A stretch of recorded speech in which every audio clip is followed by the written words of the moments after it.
மறுபடியும் அந்த வசனத்தை வாசிக்கலாம். அவ்விடத்திலே கரம் என்மேல் அமர்ந்தது. கர்த்தருடைய கரம் என்மேல் அமர்ந்தது.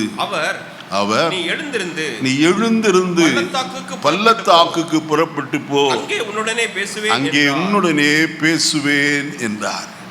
கர்த்தருடைய பரிசுத்த நாமத்துக்கு மகிமை உண்டாகட்டும். தர்மியான நேரத்தில் எசேக்கியேல் தீர்க்கதரிசன புஸ்தகம் 3ஆம் அதிகாரம் 22வது வசனத்தை நான் வாசிக்க கேட்டோம்.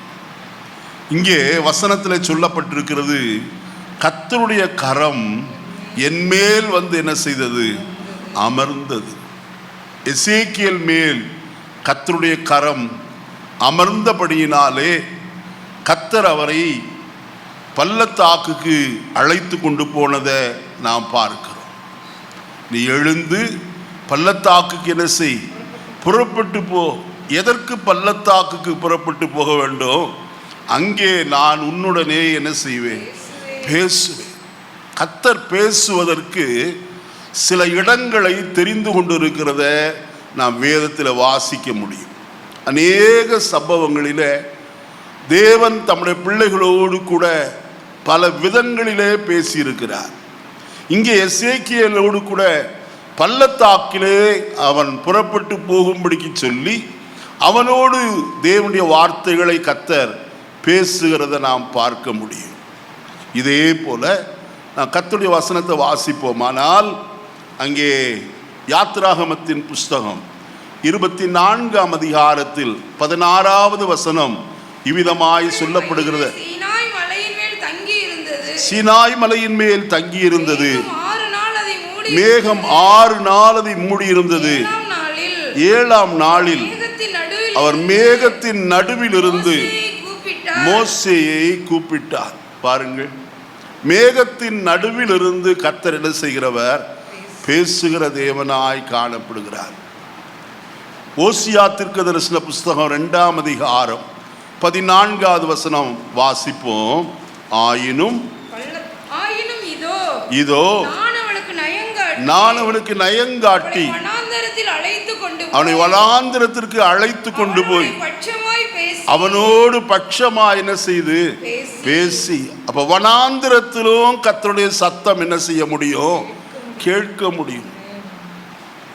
வனாந்திரம் நமக்கு தெரியும், அங்கே மனுஷ சஞ்சாரம் இல்லாத இருள் நிறைந்த ஒரு ஸ்தலம். ஆனாலும் கர்த்தர் அங்கேயும் தம்முடைய ஜனத்தோடு கூட என்ன செய்கிறவர்? பேசுகிறவராய் காணப்படுகிறார். வசனத்தை வாசிப்போமானால் யாத்திராகமத்தின் புஸ்தகம் 19ஆம் அதிகாரம் 3வது வசனத்தை நாம் வாசிக்கலாம். மோசே தேவனிடத்திற்கு ஏறி போனான். கர்த்தர் மலையிலிருந்து அவனை கூப்பிட்டு அவனுக்கு சொன்னதான கர்த்தருடைய வார்த்தையை நாம் கீழே வாசிக்க முடியும். மலையிலே இருந்து அவனை என்ன செய்தாரா? இப்ப மலையில் இறங்கி வந்து அவனோடு கூட என்ன செய்கிறவர்? பேசுகிறவர். 10வது வசனத்தை வாசிக்கலாம்.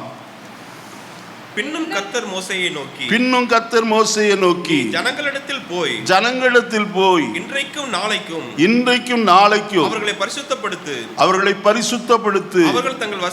அவர்கள் தங்கள் வஸ்திரங்களை தோய்த்து 3ஆம் நாளைக்கு ஆயத்தப்பட கடவர்கள். இது எங்கே இருந்து பேசுகிறார்? 8வது வசனத்தில் வாசிக்கும் போது, கார்மேகத்திலே உன்னிடத்திற்கு என்ன செய்வேன்? வருவேன். அங்கிருந்து கர்த்தர் என்ன செய்கிறாராம்? பேசுகிறவராய் காணப்படுகிறார். இந்த காலையில நம்முடைய ஜீவிதத்தில் கர்த்தருடைய சத்தத்தை நாம் கேட்க வேண்டியது அவசியமான ஒரு காரியம். மோசையோடு கூட கர்த்தர் பேசினதை நான் இவ்விதமாய் வாசிக்க முடியும். என்னாகமத்தின் புஸ்தகம் 12ஆம் அதிகாரத்திற்கு நான் வருவோம். என்னாகமத்தின் புஸ்தகம் 12ஆம் அதிகாரம் வாசிப்போமா? 7வது வசனத்திலிருந்து வாசிக்கலாம். என் தாசனாகிய மோசேயோ அப்படிப்பட்டவன் அல்ல, என் வீட்டில் எங்கும் அவன் உண்மை உள்ளவன். நான் அவனுடன் மறைபொருளாக அல்ல, முகமுகமாகவும் பிரத்யட்சமாகவும். பார்த்தீங்களா எப்படி பேசுகிறாராம்? முகமுகமாக, நேருக்கு நேராய் பிரத்யட்சமாக நான் அவனோடு கூட என்ன செய்கிறேன்? பேசுகிறேன். வசனத்தில் என்ன வாசிக்க முடியும்? யாத்திராகமத்தின் புஸ்தகம் 25ஆம் அதிகாரம் 22வது வசனத்தை நான் வாசிக்கிறேன். அங்கே நான் உன்னை சந்திப்பேன், கிருபாசனத்தின் மீதிலும் சாட்சி பெட்டியின் மேல் நிற்கும் நான் இஸ்ரவேல் புத்திரருக்காக உனக்கு கற்பிக்க போகிறவர்கள் எல்லாம் நான் அங்கே உன்னோடே கூட என்ன செய்வேன்? சொல்லுவேன் என்று சொல்லி கர்த்தர் சொல்லுகிறத நாம் பார்க்கிறோம். கர்த்தர் என்ன செய்கிறவர்? கிருபாசனத்தின் பெட்டியின் நடுவிலிருந்து, கேருபீன்களின் நடுவிலிருந்து மோசையோடு என்ன செய்தார்? பேசினார். அதை வசனத்தில் இன்னும் வாசிக்கும் போது என்னாகமம் 7ஆம் அதிகாரம் 89வது வசனத்தை வாசிக்கலாம். மோசே தேவனோடு பேசும்படி ஆசரிப்பு கூடாரத்தில் பிரவேசிக்கும் போது தன்னுடைய பேசுகிறவரின் சத்தம் சாட்சி பெட்டியின் மேலுள்ள கிருபாசனமான 2 கேருபீன்களின் நடுவில் இருந்து உண்டாக கேட்பான். அங்கே இருந்து அவனோடே அவர் என்ன செய்வார்? பேசுவார். ஆதி முற்பிதாக்களோடு மாத்திரம் அவர் பேசுகிறவர் அல்ல, இன்றைக்கும் தம்முடைய ஜனங்களோடு கூட என்ன செய்கிறவர்? பேசுகிறவராகவே காணப்படுகிறார். வசனத்தில் நாம் பார்க்கிறோம். அப்போஸ்தலர் நடபடிகளின் புஸ்தகம் 10ஆம் அதிகாரம் 1வது வசனத்தில் நான் வாசிக்கும் போது இத்தாலியா பட்டாளம் எனப்பட்ட பட்டாளத்திலே 100க்கு அதிபதியாகிய ஒரு கொர்நேலியு என்னும் பெயர் கொண்ட ஒரு மனுஷன் செசரியா பட்டணத்திலே இருந்தான். அவன் தேவ பக்தி உள்ளவனும் தன் வீட்டார் அனைவரோடும் தேவனுக்கு பயந்தவனுமாயிருந்து மிகுந்த தர்மங்களை செய்து எப்பொழுதும் தேவனை நோக்கி ஜெபம் பண்ணி கொண்டிருந்தான். 9ஆம் மணி நேரத்திலே தேவனுடைய தூதன் தன்னிடத்தில் வரவும் கொர்நேலியுவே என்று அழைக்கவும். பார்த்தீங்களா? கர்த்தர் பட்டாளத்து தலைவனாய் காணப்பட்டவனோடு என்ன செய்கிறார்? ஒன்றை நன்றாய் கவனியுங்கள். தேவன் பட்சபாதம் உள்ளவர் அல்ல. இவரிடத்தில் தான் பேசுவேன், அவரிடத்தில் பேச மாட்டேன் என்று சொல்லுகிறவர் அல்ல. யாவரோடும் கர்த்தர் பேசுகிற தேவனாயிருக்கிறார். ஆனால் நாம் செய்ய வேண்டிய காரியம், கர்த்தர் குறித்த இடத்திலே நிற்போமானால், கர்த்தருக்கு பிரியமானதை நாம் செய்வோமானால், நிச்சயமாய் கர்த்தர் நம்மோடு கூட பேசுகிற சத்தத்தை நாம் என்ன செய்ய முடியும்? கேட்க முடியும். அவருடைய ஆலோசனை ஆச்சரியமானது. நாம் ஏசாயா 28:28 வாசிக்கிறவர் ஆலோசனையில் ஆச்சரியமானவர், செயலிலே மகத்துவமானவர் என்று எழுதப்பட்டிருக்கிறது. அப்ப அவருடைய ஆலோசனையை கேட்டு நடந்தால் எந்த ஒரு மனுஷனுக்கும் என்ன உண்டு? ஆசீர்வாதம் உண்டு என்பதை மறந்து போக வேண்டாம். இந்த காலையில் நான் இந்த வசனத்தை சொல்ல காரணம், கர்த்தர் எசேக்கியேலை ஒரு பள்ளத்தாக்குக்கு போகும்படிக்கு சொன்னார். அந்த பள்ளத்தாக்கின் அனுபவத்தை தான் இன்றைக்கு நாம் பார்க்க போகிறோம். இன்றைக்கு நாம் பாடின பாட்டில் எல்லாம் ஏற்கனவே காரியங்கள் வந்து விட்டது. ஆனாலும் சுருக்கமாய் உங்களோடு சில வார்த்தைகளை நான் பகிர்ந்து கொள்ளும்படியாய் விரும்புகிறேன். முதலாவது நாம் பார்ப்போம். சங்கீதம் 23 5ஆம் வசனத்தை நான் வாசிக்கலாம். 23ஆம் சங்கீதம் 4வது வசனம். நான் மரண இருளின் பல்லத்தாக்கிலே நடந்தாலும் பொல்லாப்புக்கு பயப்படேன். தேவரீர் என்னோடு கூட இருக்கிறீர். உமது கோலும் உமது தடியும் என்னை தேற்றும். இந்த வசனம் நம்ம எல்லாருக்கும் தெரியும். சிறு பிராயம் முதற்கொண்டு நாம் நம்முடைய சண்டே ஸ்கூல்ல கேட்டு மனப்பாடமாய் சொல்லி பழக்கப்பட்ட ஒரு வார்த்தை. இன்றைக்கு விசுவாசிகளாய் நாமும் அநேக முறை இந்த வசனத்தை வாசிக்கிறவர்களாய் அறிக்கை செய்கிறவர்களாய் காணப்படுகிறோம். ஆனால் இது நம்முடைய அனுபவமாய் காணப்படுகிறதா? நம்முடைய ஜீவிதத்தில் இப்படிப்பட்ட சூழ்நிலைகள் வரும்போது நாம் எப்படிப்பட்டவர்களாய் நம்மை மாற்றிக்கொள்கிறோம்? ஹவு வி ரியாக்ட், நாம் எப்படி அதற்கு காரியத்திற்கு உடையவர்களாய் நாம் காணப்படுகிறோம் என்பதுதான் மிக முக்கியமான ஒரு காரியம். தாவீது சொல்கிறார், நான் மரண இருளின் பள்ளத்தாக்கிலே நடந்தாலும் நான் என்ன செய்ய மாட்டேன், பொல்லாப்புக்கு பயப்பட மாட்டேன். மரண இருள், அந்த மரண இருள் என்னத்தை கொண்டு வரும்? பயத்தை கொண்டு வரும், கலக்கத்தை கொண்டு வரும். அருமையான விசுவாச குடும்பத்தாரே, இருள் எங்கே இருக்கிறதோ அங்கே என்ன உண்டு? பயம் உண்டு. திடீரென்று இரவு நேரத்தில் கரண்ட் மின்சாரம் தடைபட்டு விடுமானால் வீடு முழுவதும் என்ன ஆகி விடுகிறது? இருள் சூழ்ந்து விடுகிறது. நமக்குள்ள என்ன வருகிறது? பயம்தான் முதலாவது வருகிறது. இந்த இருளை கண்டாலே எல்லாருக்கும் பயம். ஏன் இருள் நமக்கு பயத்தை கொண்டு வருகிறது என்பதற்கு நான் ஒரு ஆதாரத்தை உங்களுக்கு சொல்ல விரும்புகிறேன். யாத்திராகமத்தின் புஸ்தகம் 10ஆம் அதிகாரம் 22ஆம் வசனத்திலிருந்து வாசிப்போம். மோசே தன் கையை வானத்திற்கு நேராக நீட்டினான். அப்பொழுது எகிப்து தேசம் எங்கும் 3 நாள் மட்டும் காரிருள் உண்டாயிற்று. 3 நாள் மட்டும் ஒருவரை ஒருவர் காணவும் இல்லை, ஒருவரும் தம்மிடத்தை விட்டு எழுந்திருக்கவும் இல்லை. இஸ்ரவேல் புத்திரர் யாவருக்குமோவெனில் அவர் வாசஸ்தலங்களில். பாருங்க, அப்ப இருள் இருக்குமானால் 2 காரியம் அங்க நடக்கும். என்ன? அங்க வசனத்தை பாருங்க, ஒருவரை ஒருவர் என்ன செய்ய முடியவில்லை? காண முடியவில்லை. காணக்கூடாத இருள் அப்படின்னா எவ்வளவு இருள்? காரிருள் என்றுதான் சொல்ல வேண்டும். இன்றைக்கும் தேசத்துல காரிருள் தேசத்தை என்ன செய்கிறது? மூடிக்கொண்டிருக்கிறது. அநேகர் இருளுக்குள்ளே காணப்படுகிறார், வெளிச்சத்தை கண்டடையாதபடிக்கு அந்த இருளுக்குள்ளே காணப்படுகிறத நாம் பார்க்க முடியும்.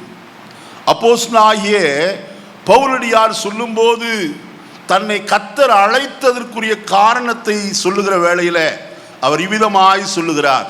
அப்போஸ்தலர் நடபடிகளின் புஸ்தகம் 26ஆம் அதிகாரம் வாசிப்போமா?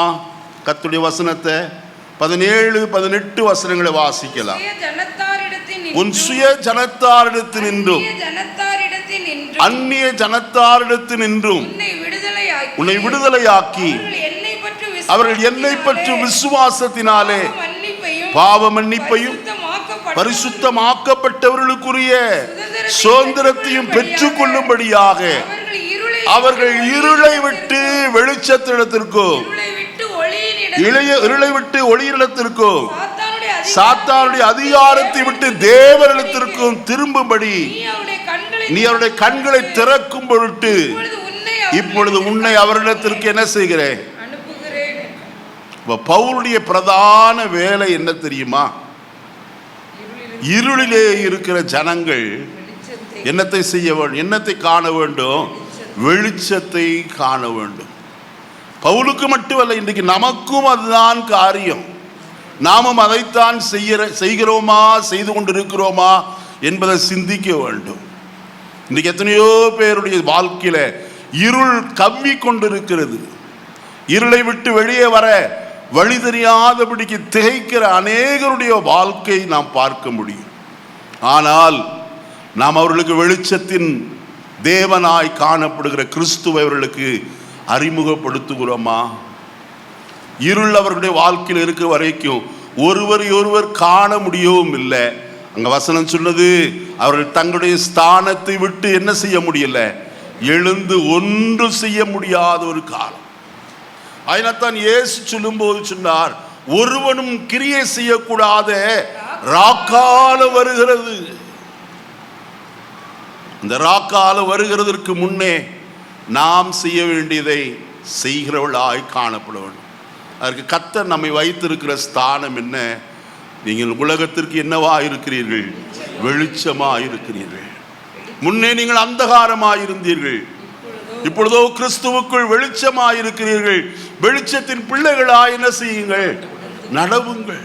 நாம் இருளுக்கும் இரவுக்கும் உரியவர்கள் அல்ல, பகலுக்கும் வெளிச்சத்திற்குரிய பிள்ளைகளாய், பகலுக்குரியவர்களாய் நாம் செம்மையாய் நடக்க வேண்டியது அவசியம். இந்த காலையிலே என்னை கேட்கிற அருமையான கர்த்தருடைய ஜனமே, தாவீது சொல்கிறார், நான் மரண இருளின் பள்ளத்தாக்கிலே நடந்தாலும் பொல்லாப்புக்கு என்ன செய்ய மாட்டேன். பொல்லாப்பு வரும், ஆனாலும் நான் அதற்கு என்ன செய்ய போவதில்லை, பயப்பட போவது இல்லை. ஒரு கிறிஸ்தவனுடைய வாழ்க்கையில இருள் கடந்து வந்தாலும் அந்த இருளை குறித்து அவன் என்ன செய்ய மாட்டான், கலங்க மாட்டான். காரணம், அந்த இருளான நேரத்திலும் யார் கூட இருப்பது? தேவன் என்னோடு கூட இருக்கிறார். எத்தனை பேர் விசுவாசிக்கிறீங்க? என்னுடைய வாழ்க்கையிலே போராட்டங்களும் பிரச்சனைகளும் சோதனைகளும் அவமானங்களும் நிந்தைகளும் தனிமைப்படுத்தலும் வருமானாலும் கர்த்தர் என்னை விட்டு என்ன செய்வதில்லை, விலகிறதே இல்லை. கர்த்தருடைய வசனம் சொல்லுகிறது, நான் மோசையோடு இருந்தது போல உன்னோடும் என்ன செய்வேன், இருப்பேன். உலகத்தின் முடிவு பரியந்தமும் சகல நாட்களிலும் உன்னோடு கூட இருப்பேன் என்று வாக்குத்தத்தம் பண்ணினவர் வாக்கு மாறாதவராய் காணப்படுகிறார். அவர் உங்களோடு கூட இருக்கிறாரே, அவர் இருக்கிறதை நாம் உணர்ந்து கொள்ள முடியும். அவர் நம்மோடு கூட இருக்கும்போது நம்முடைய பாதைக்கு முன்பதாக வெளிச்சம் பிரகாசிக்கிறதா இருக்கும். கர்த்தர் இருளிலே இருந்து வெளிச்சத்தை பிரகாசிக்க சொன்ன தேவன் நம்முடைய ஜீவிதத்தில் அந்த வெளிச்சத்தை பிரகாசிக்க செய்கிறவராயிருக்கிறார். அப்போ வசனத்தில் சொல்லப்பட்டிருக்கிறது, உமது கோலும் உமது தடியும் என்னை என்ன செய்யும், தேற்றும். உம்முடைய வசனம் என்னை தேற்று ஐயா. தாவீது தன்னுடைய சங்கீதத்தில் சொல்லும் போது உம்முடைய வசனம் என்னை தேற்றிற்று என்று சொல்கிறார். ஆறுதல் கொடுக்கிறது தேவனுடைய வசனம் அல்லாதபடிக்கு வேறு ஒன்றும் இல்லை. ஆகையினாலே இந்த காலையில் ஒன்றை அறிந்து கொள்வோம், நான் எப்படிப்பட்ட பள்ளத்தாக்கின் வழியாய் நடந்தாலும் தேவன் என்னை விட்டு என்ன செய்வதில்லை, விலகுவதே இல்லை. கூடவே என்ன செய்கிறார், இருக்கிறார். நான் அதற்கு ஒரு உதாரணத்தை உங்களுக்கு சொல்ல விரும்புகிறேன். வசனத்தை வாசிப்ப. யாத்ராகமத்தின் புஸ்தகம், யாத்ராகமத்தின் புஸ்தகம் வாசிப்போமா? 13ஆம் அதிகாரம், 13ஆம் அதிகாரம் 21, 22 வசனங்கள். அவர்கள் இரவும் பகலும் வழிநடக்க கூடும்படிக்கு கர்த்தர் பகலில் அவர்களை வழிநடத்த மேகஸ்தம்பத்திலும் இரவில் அவர்களுக்கு வெளிச்சம் காட்ட அக்கினி ஸ்தம்பத்திலும் அவர்களுக்கு முன் சென்றார். பகலிலே மேகஸ்தம்பமும் இரவிலே அக்கினி ஸ்தம்பமும் ஜனங்களை விட்டு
எரிகோ இஸ்ரவேல் புத்திரருக்கு முன்பதாக என்ன செய்யப்பட்டிருந்தது?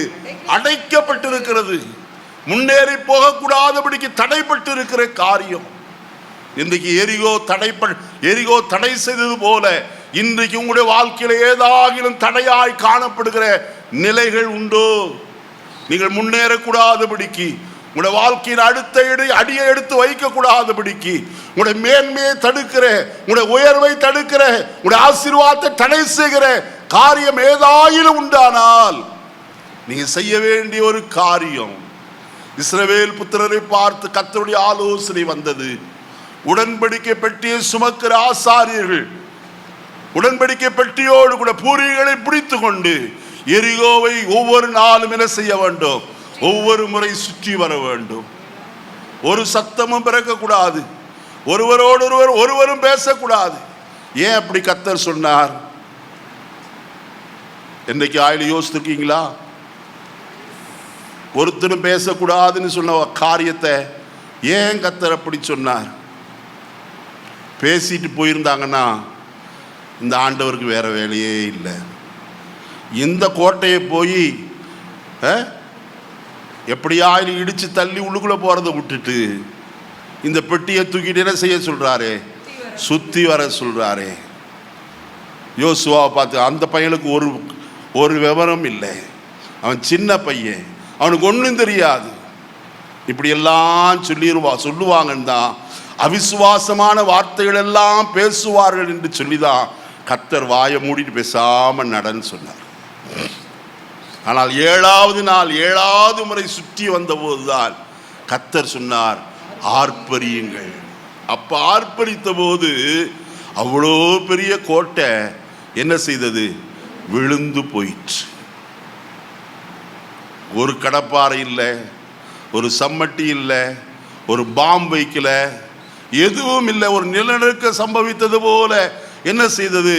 அது சரிந்து விழுந்தது. காரணம் அவருடைய ஆர்ப்பரிப்பின் சத்தத்தின் வல்லமை. இன்னைக்கு நம்முடைய ஜீவிதத்தில் கர்த்தரை ஸ்தோத்திரம் செய்கிற வல்லமையை நாம் இன்னும் புரிந்து கொள்ளவில்லை. எவ்வளவாய் ஸ்தோத்திரம் பண்றோம்? நம்ம 2 ஸ்தோத்திரம் பண்றோம். ஸ்தோத்திரம் ஆண்டவரே போதும். கர்த்தருக்கு 2 ஸ்தோத்திரம் பத்தாதா? சும்மா ஸ்தோத்திரம் பண்ணி கொண்டே இருக்கணுமா? இல்லையா? அலங்க மிடியும் வரைக்கும் ஆர்ப்பரித்து கொண்டே இருக்க வேண்டியது அவசியம். அலங்க மிடிந்தது எல்லாரும் உள்ளே கடந்து போவர்களாய் காணப்பட்டார். கர்த்தர் ஏற்கனவே சொல்லிவிட்டார், ஒரு பொருளையும் என்ன செய்யக்கூடாது? எடுத்துக்கொள்ளக்கூடாது. காரணம் அது தீட்டானது. ஆனால் ஆகான் என்று சொல்லப்பட்ட ஒருவனோ ஒரு நேர்த்தியான பாபிலோன் சால்வையையும் பொற்பாலத்தையும் வெள்ளி எடுத்துக்கொண்டு தன் கூடாரத்தின் மத்தியில என்ன செய்தான்? குழி தோண்டி புதைக்கிறவனாய் காணப்பட்டார். கர்த்தர் அடையாளம் காண்பித்தார். ஏன்னா கர்த்தருடைய கண்களுக்கு மறைவான சிருஷ்டி ஒன்றுமில்லையே.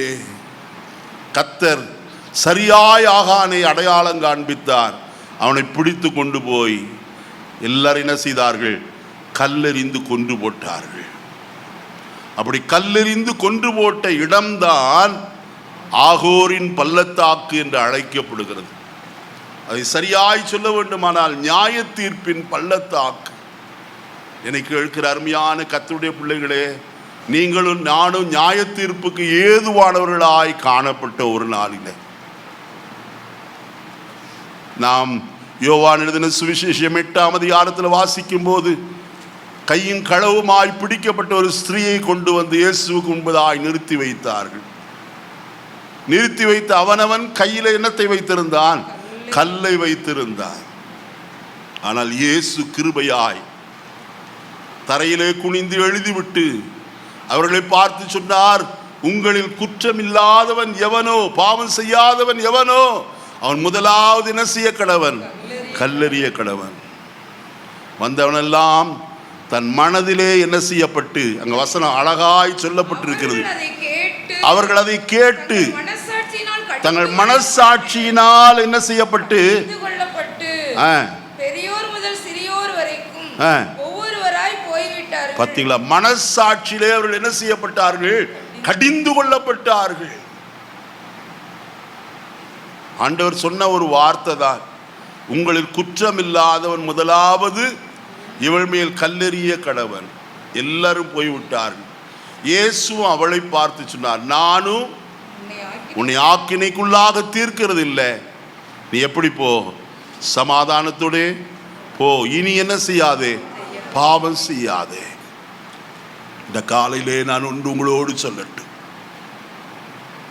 ஆக்கினை தீர்ப்புக்கு எதுவாய் காணப்பட்டோம். பாவம் செய்தவனுக்கு தண்டனை உண்டு, பாவத்தின் சம்பளம் மரணம் என்று கர்த்தருடைய வேதம் சொல்லுகிறது. அப்போஸ்தலனாகிய பவுலடியார் ரோமர் 7:21 சொல்லும் போது இப்படி சொல்லுகிறார், யார் இந்த மரண சரீரத்திலிருந்து விடுதலையாக்குவார் என்று சொல்லி. ஆனால் 8 முதல் 2 வசனங்களை வாசிக்கிற வேளையில, ஆனபடியால் கிறிஸ்து இயேசுவுக்கு உட்பட்டவர்களாயிருந்து மாம்சத்தின்படி நடவாமல் ஆவியின்படியே நடக்கிறவர்களுக்கு என்ன இல்லை, ஆக்கினை தீர்ப்பு இல்லை. அடுத்த வசனம், கிறிஸ்து இயேசுவினாலே கிறிஸ்து ஜீவனுடைய ஆவியின் பிரமாணம் என்னை பாவம் மரணம் என்பவைகளின் பிரமாணத்திலிருந்து ஹல்லேலூயா நம்மை விடுதலையாக்கினது ஜீவனுடைய ஆவியின் பிரமாணம். இயேசு கிருபையாய் நம்மை நம்முடைய பாவங்களை மன்னித்து நம்மை ஆக்கினை தீர்ப்புக்கு விலக்கி காத்திருக்கிறாரே. ஆகோரின் பள்ளத்தாக்கிலே கல் வீசப்பட வேண்டிய நாம், கர்த்தரோ அந்த ஆகோரின் பள்ளத்தாக்கின் நிலைமை என்ன செய்கிறார், மாற்றுகிறவராய் காணப்படுகிறார். எப்படி மாற்றுகிறார் வாசிப்போமா? ஓசியாவின் புஸ்தகம் 2 வசனத்தை வாசியுங்கள். அவ்விடத்திலிருந்து அவளுக்கு அவருடைய திராட்சை தோட்டங்களையும் நம்பிக்கையின் வாசலாக ஆகோரின் பள்ளத்தாக்கையும் என்ன செய்வே, கொடுப்பே. அப்பொழுது அவள் அங்கே தன் இளவயதின் நாட்களிலும் தான் எகிப்து தேசத்திலிருந்து வந்த நாளிலும் பாடினது போல என்ன செய்வாள் பாருங்கள். ஆகோரின் பள்ளத்தாக்கை என்னவாய் மாற்றி இருக்கிறாராம், நம்பிக்கையின் வாசலாக. ஹல்லேலூயா. கர்த்தருடைய பிள்ளையே, உங்களுடைய வாழ்க்கையில நியாய தீர்ப்பின் பள்ளத்தாக்கின் அனுபவத்தை நம்பிக்கை ஊட்டும்படியாய் மாற்றுகிறார். அது நம்பிக்கையின் வாசலாக. அந்த நம்பிக்கையின் வாசல் வேறு யாரும் அல்ல, இயேசுவே அந்த வாசல். நானே வாசல், ஒருவன் என் வழியாய் உட்பிரவேசித்தால் அவன் ரட்சிக்கப்படுவான், உள்ளும் புறமும் சென்று மேய்ச்சலையும் என்ன செய்வான், கண்டடைவான் என்று சொன்னாரே. இன்றைக்கு நம்முடைய நம்பிக்கையின் வாசல் இயேசு ஒருவரே. ஆகோரின் பள்ளத்தாக்கின் நியாய தீர்ப்பின் பள்ளத்தாக்கின் அனுபவத்தை கர்த்தர் முற்றிலுமாய் நம்மை விட்டு மாற்றி இருக்கிறார். மாற்றப்பட்ட கர்த்தருடைய பிள்ளைகள் கரங்களை உயர்த்தி ஒரு அல்லேலூயா சொல்லுவோமா? கர்த்தரே நம்முடைய நம்பிக்கையின் வாசல் என்பதனாலே கரங்களை உயர்த்தி மறுபடியும் ஒரு அல்லேலூயா சொல்லுவோம். அருமையான 3வது பள்ளத்தாக்கை குறித்து பார்ப்போம். ஆதியாகமத்தின் புஸ்தகம் 37 14 வாசியுங்கள். ஆதியாகமம் 37:14. அப்பொழுது அவன் நீ போய் சகோதரனுடைய சேமம் எப்படி உன்னுடைய சகோதரனுடைய சேமம் எப்படி என்றும் ஆடுகள் எப்படி இருக்கிறது என்றும் பார்த்து எனக்கு மறுசெய்தி கொண்டு வா என்று அவனுக்கு சொல்லி எபிரோன் பள்ளத்தாக்கிலே இருந்து அவனை அனுப்பினான். அந்தபடியே அவன் சீகேமுக்கு, பாருங்கள் இங்கே எபிரோன் பள்ளத்தாக்கு என்று சொல்லி சொல்லப்படுகிறது. இங்கே யாக்கோபும் அவருடைய 12 பிள்ளைகளும் மனைவி மக்களும் வேலைக்காரர் எல்லாரும் எபிரோன் என்று சொல்லப்பட்ட பள்ளத்தாக்கிலே காணப்படுகிறார். இங்கே இருந்துதான் யோசேப்பு என்ன செய்கிறான், தன் சகோதரரை பார்த்து வரும்படிக்கு யாக்கோபு அனுப்புகிறவனாய் காணப்படுகிறார். நீ போய் உன் சகோதரை பார்த்து அவருடைய சேமம் எப்படிப்பட்டது என்றும் ஆடுகள் எப்படி இருக்கிறது என்றும் பார்த்து வா என்று சொன்னார். நல்ல கவனிக்கணும். இந்த 37 நான் வாசிக்கும் போது யோசேப்புடைய தரிசனங்களை நாம் பார்க்கிறோம். அவன் அந்த தரிசனங்களை குறித்து தன் சகோதரத்தை சொன்னபோது அவர்கள் என்ன செய்தார்கள்? அவன் மேல் பொறாமை கொண்டார்கள். மாத்திரமல்ல, அவருடைய தகப்பன் அவனுக்குத்தான் விசேஷித்த வஸ்திரங்களை பல வர்ண அங்கியை என்ன செய்கிறவன்? தைத்து கொடுக்கிறவனாய் காணப்படுகிறான். அதனாலும் அவன் மேல் அவர்களுக்கு பொறாமை. இப்ப சொப்பனத்தை வேற சொல்லுகிறான், இன்னும் பொறாமை கொண்டது, அதிகமாய் பொறாமை. அடுத்த காரியம், அவனை முற்றிலுமாய் என்ன செய்தார்கள்? பகைக்கிறவர்களாய் காணப்பட்டார். நல்ல கவனிக்க வேண்டும். ஆனால் எப்ரோன் பள்ளத்தாக்கிலிருந்து யாக்கோபு இவனை அனுப்புகிறார், போய் பார்த்து வா என்று சொல்லி. நல்ல கவனிக்க வேண்டும். எப்ரோன் என்று சொன்னால் ஐக்கியம் என்று அர்த்தம். ஐக்கியம் எங்கே உண்டோ அங்கே வல்லமை வெளிப்படுகிறதாய் காணப்படும்.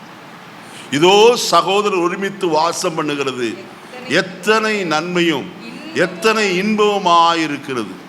அது ஆரோனுடைய சிரசிலே ஊற்றப்பட்டு அவன் தாடியிலே இறங்குறதும் அவன் அங்கிகளிலே வடிகிறதுமான நல்ல தைலத்திற்கும் எர்மோன் மேலும் சிறியோன் பர்வதங்கள் மேலும் இறங்கும் பனிக்கு ஒப்பாயிருக்கிறது. அங்கே கர்த்தர் என்றென்றைக்கும் ஆசீர்வாதத்தையும். பார்த்தீங்களா? ஐக்கியம் எங்கேயோ அங்கே என்ன உண்டு? ஆசீர்வாதம் உண்டு. அடுத்தது ஜீவனும் அங்கே உண்டு. இன்னைக்கு குடும்பத்திலேயே அநேகருடைய வாழ்க்கையில புருஷன் மனைவிக்கு ஐக்கியம் இல்லை. நல்ல கவனிக்கணும். புருஷன் மனைவி ஐக்கியமற்றவர்களாய் காணப்படுகிறார். நான் என் வழியில் இப்படி தான் போவேன், நீ எப்படி வேணாலும் போய்க்க. அந்த குடும்பம் உருப்பிட்ட மாதிரி தான். அருமையானே, மனைவி என்று சொல்லுகிறவள் புருஷனுக்கு எப்படி இருக்க வேண்டும்? எங்கேயோ பிரசங்கம் போகுது, ஆனாலும் திரும்பி வருகிறேன். வாசிப்போம். நீதிமொழிகளின் புஸ்தகம் 31ஆம் அதிகாரம் வாசிப்போம். 11வது வசனத்திலிருந்து வாசிக்கலாம். அவள் புருஷனுடைய இருதயம் அவளை நம்பும்.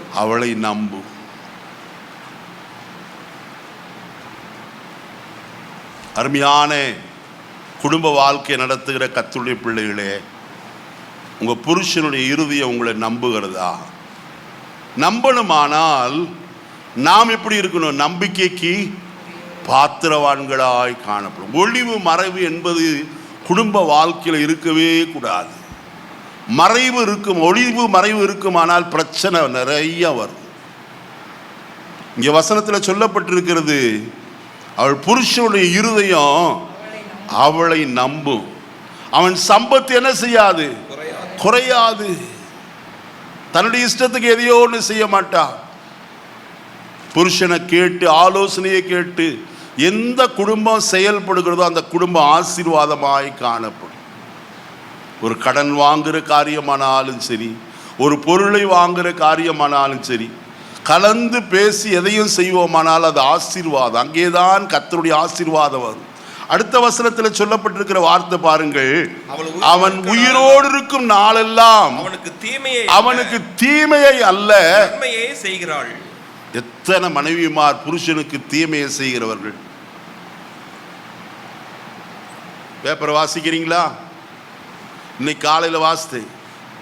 புருஷன் தலையிலையும் பிள்ளைய தலையிலையும் அம்மி குழவை போட்டு அடித்து மண்டையை உடைச்சி முழுதும் ஜோலி நேராக்கிட்டான். ஜோலியை முடிச்சுட்டு அவளும் போய் தூக்கில் தொங்கிட்டான். வசனத்தில் சொல்லப்பட்ட பிரகாரம் இந்த வசனத்தை மறுபடியும் வாசிங்க. அவள் உயிரோடு இருக்கும் நாளெல்லாம் அவனுக்கு தீமை அல்ல நன்மையே செய்கிறாள். நன்மை செய்கிற மனைவிமார் எத்தனை பேர் உண்டு? நான் உங்களை சொல்லலை, உலகத்தில் இருக்கிற நிலைமையை நான் சொல்லுகிறேன். பாஸ்டர் என்னை தான் குத்திட்டு பேசுகிறாருன்னு வச்சுக்காதீங்க. வேதம் அதை சுட்டி காட்டுகிறது. நம்பிக்கைக்கு ஏதுவாய் தன் புருஷனுடைய பாதுகாப்புக்கு ஏதுவானவர்களாய் காணப்படுகிறோமா? தன் புருஷன் மேல் கரிசனை உடையவனாய் இருக்கணும். நீங்க 31ஆம் அதிகாரத்தை வீட்டில் போய் வாசித்து பாருங்க. கடைசி பகுதியில் சொல்லும் போது வசனம் இப்படியாய் சொல்லப்படும், அவள் பிள்ளைகள் எழும்பி அவளை பாக்கியவதி என்றார்கள். அவன் புருஷனும் அவளை பார்த்து அநேக பெண்கள் இருந்தது உண்டு, நீயோ அவள் எல்லாவற்றுக்கும் எப்படிப்பட்டவள் என்று அவளை புகழுகிறான். உங்க புருஷன்மார் இப்படி புகழுமா? இந்த சைடில் இருக்கிறவங்க பார்த்து தான் கேட்குறேன். கல்யாணம் பண்ணாதவங்க இதை கேட்டுங்க. ஆனால் வாழ்க்கையில் இதை அபியாசப்படுத்தணும். நம்மளாம் தப்பிச்சிட்ட பையன் இன்னும் கல்யாணமே பண்ணல, போட்டுருவாங்க சீக்கிரம் கால் கட்டு, அப்போ தெரியும்.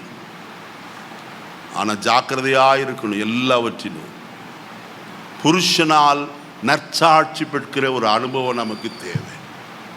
மனைவியும் சொல்லணும், என்னுடைய புருஷன் எல்லா மனுஷரை பார்க்கலும் மேற்பட்டவன் என்று சொல்லணும்.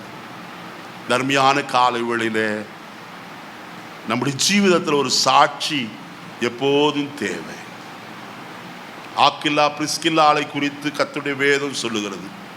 ரோமருக்கு எழுதிய நிருபம் 16ஆம் அதிகாரம் 2வது வசனத்தை பாருங்க. ரோமர் 16:2. எந்த காரியத்தில் உங்கள் உதவி அவளுக்கு தேவையா இருக்கிறதோ அதிலே நீங்கள் அவளுக்கு உதவி செய்ய வேண்டும். கொஞ்சம் கீழே வாங்க, கீழே அடுத்த வசனம்.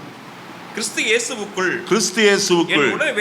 என் உடன் வேலையாட்களாகிய ஆக்கில்லாளையும் வாழ்த்துங்கள், பிரிஸ்கில்லாளையும் ஆக்கில்லாளையும் என்ன செய்யுங்க? வாழ்த்துங்கள். பாருங்கள், அப்போஸ்தலனாகிய பவுல் அவர்களை குறித்து சாட்சி கொடுக்கிறவராய் காணப்படுகிறார். ரோம சபையாரே, நீங்கள் ஆக்கில்லா பிரிஸ்கில்லாளை என்ன செய்யுங்க? வாழ்த்துங்கள். இந்த 2 பேரையும் குறித்து 6 இடத்துல பரிசுத்த வேதாகமோ அப்போஸ்தலனாகிய பவுலினாலே நிருபத்தில் எழுதி வைத்திருக்கிறார். 6 இடத்துல. அதுல 3 இடத்துல எப்படி வரும் தெரியுமா? பிரிஸ்கில்லால் ஆக்கில்லா என்று வரும். மற்ற 3 இடத்துல ஆக்கில்லா பிரிஸ்கில்லா என்று வரும். புருஷன் பேர் முன்னாடியும் மனைவி பேர் பின்னாடியும். 3 இடத்துல எப்படி வருது?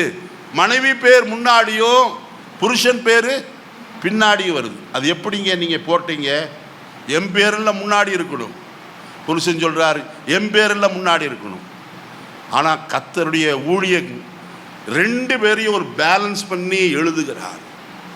அப்படியானால் அவருடைய குடும்ப வாழ்க்கையின் சாட்சியை பார்த்து தான் அப்படி சொல்லுகிறார்.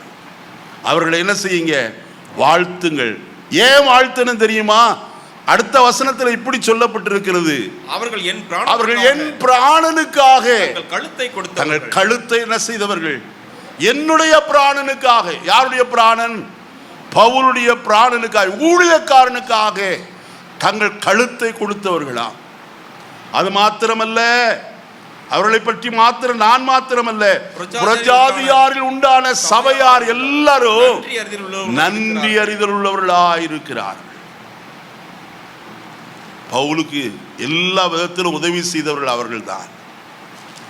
இந்த காலையிலே நான் ஒன்று சொல்ல விரும்புகிறேன். நம்முடைய குடும்ப வாழ்க்கை என்பது கர்த்தருக்குள்ளாய் கட்டப்படுகிறதாய் காணப்படும். பிரிந்து போகிற குடும்பம் அல்ல, இணைக்கப்படுகிற குடும்பமாய் காணப்பட வேண்டியது அவசியம். இப்போ யோசேப்புக்கு வருவோம்.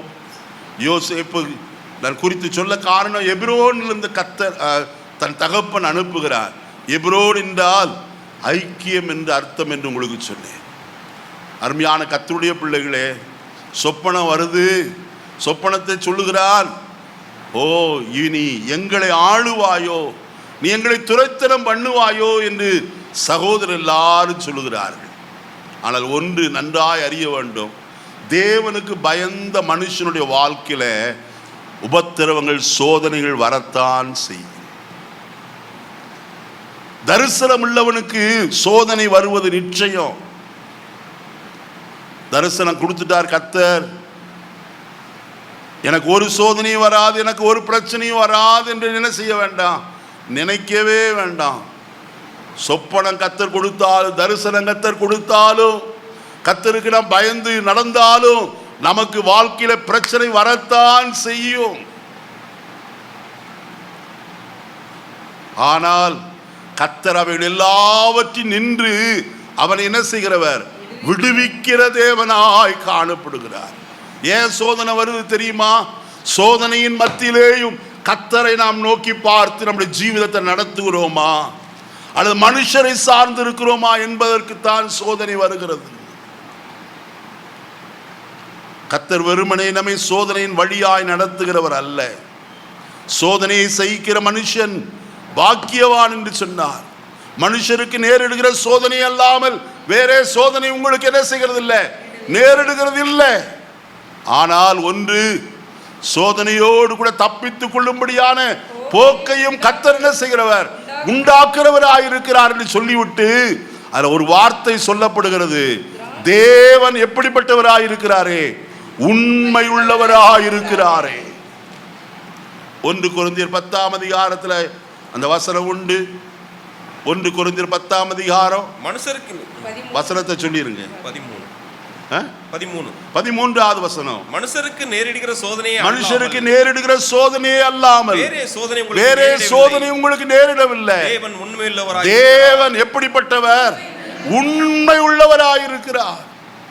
நீங்கள் சோதிக்கப்படும் போது அவர் உங்களோடு கூட இருக்கிறவர். ஐயா, தானியேல் சிங்க கெபிக்குள்ளே போடப்பட்ட போதும் தானியேல் சொல்லுகிற ஒரு வார்த்தையை நன்றாய் கவனியுங்கள். தேவன் தம்முடைய தூதனை அனுப்பி சிங்கங்களின் வாய்களை என்ன செய்தார், கட்டி போட்டார் என்று சொல்லுகிறார். சாத்ராக், மேஷாக், ஆபேத்நேகோ அவருடைய வாழ்க்கையிலே கர்த்தர் இறங்கி வந்து அவர்களோடு கூட என்ன செய்தார், நடந்து செல்கிறவராய் காணப்பட்டார். அவர்களுக்கு யாதொரு சேதம் வராதபடிக்கு கர்த்தர் அவர்களை காத்தார். இந்த யோசேப்புடைய வாழ்க்கையில சோதனையாகிய பள்ளத்தாக்கின் வழியாய் கடந்து போனாலும் கர்த்தருடைய வசனத்தில் என்ன வாசிக்கும் போது கர்த்தர் எல்லா இடங்களிலும் அவனோடு கூட இருந்தார் என்று எழுதப்பட்டிருக்கிறது. அப்போஸ்தலர் நடபடிகளின் புஸ்தகம் 7ஆம் அதிகாரம் 10வது வசனத்தை வாசிக்கிற வழியில கர்த்தருடைய வசனம் சொல்லுகிறது, தேவனோ அவனுடனே கூட இருந்து, நல்ல கவனிக்கணும், அவனை விட்டு விலகவே இல்லையா. நான் ஏற்கனவே முதலாவது சொன்ன பிரகாரம் கர்த்தருடைய மேகமும் அவருடைய அக்கினி ஸ்தம்பமும் அவர்களை விட்டு என்ன செய்யல, விலகவே இல்லை. அதே போலத்தான் கர்த்தர் யோசேப்பை விட்டு என்ன செய்யல, விலகவே இல்லை. காரணம் அவன் சொன்ன வார்த்தை என்ன தெரியுமா, போத்திபார் வீட்டில் நான் தேவனுக்கு பயந்து இருக்கிறவன், தேவனுக்கு விரோதமாய் நான் பாவம் செய்வது எப்படி என்று சொல்லி வஸ்திரத்தை உதறிவிட்டு ஓடுகிறவனாய் காணப்பட்டார். அப்படிப்பட்டவனோடு கூட கர்த்தர் என்ன செய்தார், இருந்தார். வசனத்தில் வாசிக்கிறோம் 39ஆம் அதிகாரத்தில் சிறையிலே காணப்படுகிறான். சிறையிலே தேவன் அவனோடு கூட இருந்தார் என்று எழுதப்பட்டிருக்கிறது. அருமையானே, எந்த காரியத்தை செய்தாலும் யோசேப்பு தேவனை மட்டும் என்ன செய்கிறவன், உயர்த்துகிறவனாய் காணப்படுகிறான். தேவனே பார்வோனுக்கு மங்களகரமான உத்தரவு என்ன செய்வாராக, அருளுவாராக. சிறையிலே காணப்படுகிற அந்த 2 பானபாத்திரக்காரனுக்கும் சுயம்பாகிக்கு அவன் சொன்ன வார்த்தை, தேவன் உங்களுக்கு அந்த சொப்பனத்துக்குரிய அர்த்தத்தை சொல்லுவாராக, நான் அல்ல. இன்றைக்கு நாம் எத்தனை பேர் சொல்லுகிறோம், சங்கீத பகுதியில் நாம் கேட்கும் போது நாம் சொன்னோம், நம்மை உயர்த்துகிறோம், என்னாலே ஆயிற்று. அப்போஸ்தலனாகிய பவுல் சொல்லும் போது 2 கொரிந்தியர் 1ஆம் அதிகாரத்தில் சொல்லுகிறார் இவ்விதமாய், எங்களாலே ஏதாயிலும் ஆகும் என்பது போல ஒன்றை யோசிக்கிறதற்கு நாங்கள் எங்களாலே தகுதி உள்ளவர்கள் அல்ல, எங்களுடைய தகுதி தேவனால் உண்டாயிருக்கிறது. அருமையானே, நம்மை உயர்த்துகிறோமா அல்லது கர்த்தரை உயர்த்துகிறோமா? இந்த காலையில சற்று சிந்திப்போம். எபிரோனின் அனுபவம் நம்முடைய ஜீவிதத்தில் கர்த்தரால் அனுப்பப்பட்டாலும் தேவன் தம்முடைய குமாரனாகிய இயேசுவை இந்த உலகத்திற்கு அனுப்பினார். அனுப்பினதின் நோக்கம் நமக்கு தெரியும். அவருக்கு ஒரு சரீரத்தை என்ன செய்தார், ஆயத்தம் பண்ணினார் என்று கர்த்தருடைய வேதம் சொல்கிறது. எபிரேயருக்கு எழுதின நிருபம் 10ஆம் அதிகாரத்தில் வாசிக்கும் போது வசனம் இப்படியாய் சொல்லப்பட்டிருக்கிறது. வாசிப்போமா? எபிரேயருக்கு எழுதின நிருபம்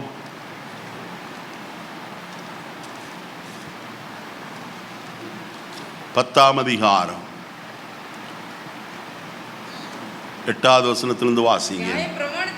மன்னிக்கணும், 5வது வசனத்தை வாசிங்க.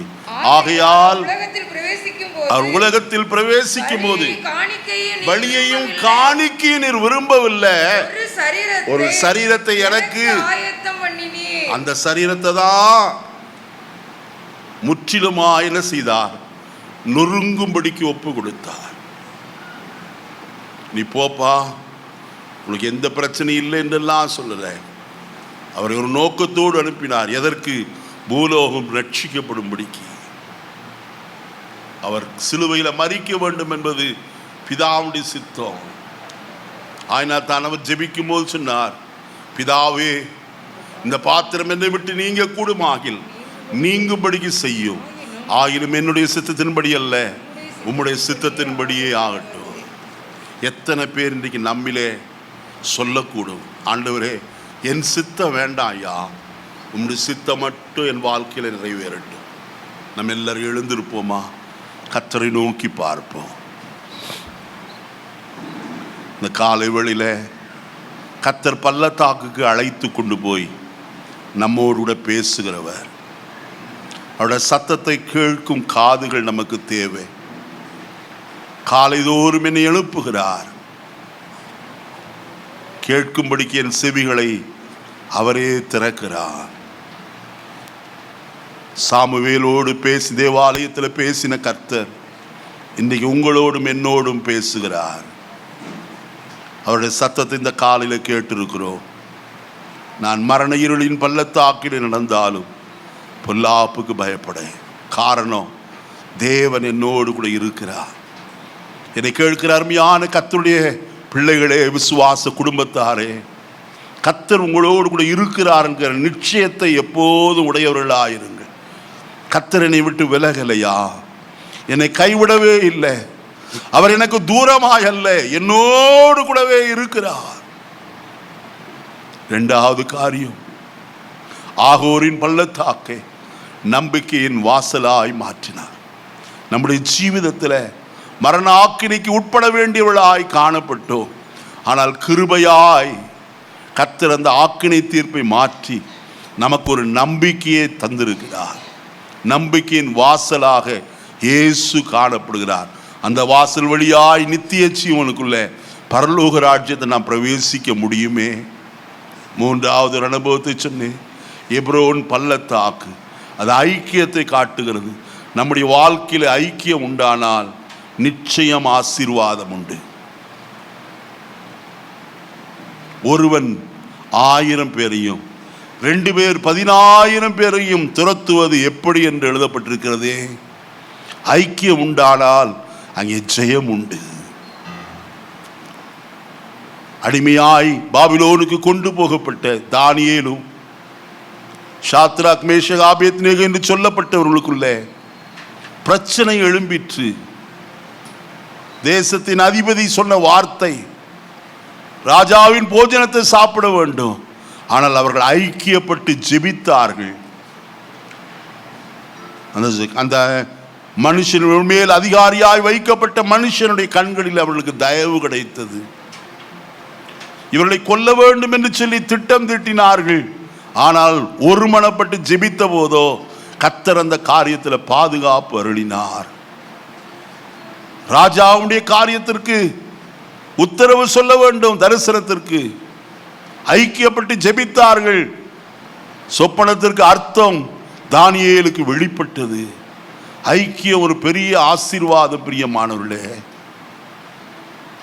நம்முடைய ஜீவிதத்தில் ஐக்கியம், குடும்ப வாழ்க்கையில் ஐக்கியம், புருஷன் மனைவிக்குள்ள ஐக்கியம், பிள்ளைகளோடு கூட ஐக்கியம், சபையிலே வரும்போது சபையின் கூட்டு விசுவாசிகளோடு கூட ஐக்கியம், தேவனுடைய ஊழியக்காரனோடு கூட ஐக்கியம், எல்லாம் தேவை. அப்பொழுதுதான் ஜெயம் நம்முடைய வாழ்க்கையில உண்டு.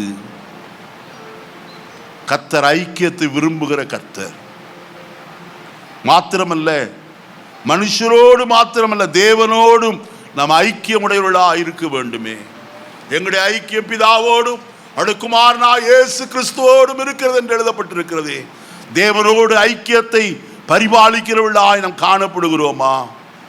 அவருடைய ஐக்கியத்தை விட்டு நாம் பிரியாதபடிக்கு அவரோடு இணைந்த ஒரு அனுபவம் நமக்குள்ளே உண்டா? நம்மை அர்ப்பணிப்போம். கர்த்தர் இந்த வார்த்தைகளினாலே உங்களை ஆசீர்வதிப்பாராக. பரலோகத்தின் நல்ல பிதாவே, நல்ல வேளைக்காய் ஸ்தோத்திரம். இந்த காலை வேளையில உம்முடைய சன்னிதானத்தில் நாங்கள் ஒருமித்து கூடி வர கர்த்தர் எங்களுக்கு பாராட்டின இரக்கத்திற்காக ஸ்தோத்திரம். எங்களோடு நீர் பேசினீரே, உம்முடைய சத்தத்தை நாங்கள் கேட்டு இருக்கிறோம். தொடர்ந்து நாங்கள் வசனத்தை கை கொண்டு நடக்க எங்கள் ஒவ்வொரு கணக்கிரகம் செய்யும். கர்த்தர் பெரிய காரியங்களை செய்யும். இயேசுவின் நாமத்தில் பிதாவே, ஆமென்.